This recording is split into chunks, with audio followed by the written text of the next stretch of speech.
हाथ नीचे रखें और ये देखना है किनके दिल में राम है, किनके दिल में रावण है। और जिनके दिल में राम है दोनों हाथ उठाएं। बोल श्री रामचंद्र भगवान की, सच्चे दरबार की। और जितने भी हाथ उठे हैं मैं चाहूंगी इस भजन में भगवान के लिए आप सभी मीठी मीठी ताली बजाकर हनुमान जी का भजन करें। तो कैसे दोनों हाथ को ऊपर करते हुए और मीठी मीठी ताली के साथ कहना है, सबको गाना है क्या? मेरे मन में बसे हैं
प्रभु श्री राम का नाम नहीं, वो वस्तु मैं कभी धारण नहीं करूंगा।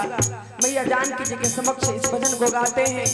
कभी बड़े सुंदर शब्दों में लिखे, जिस वस्तु में राम नहीं वहाँ वस्तु न आएगा।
वाह वाह फिरोज भैया।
बसे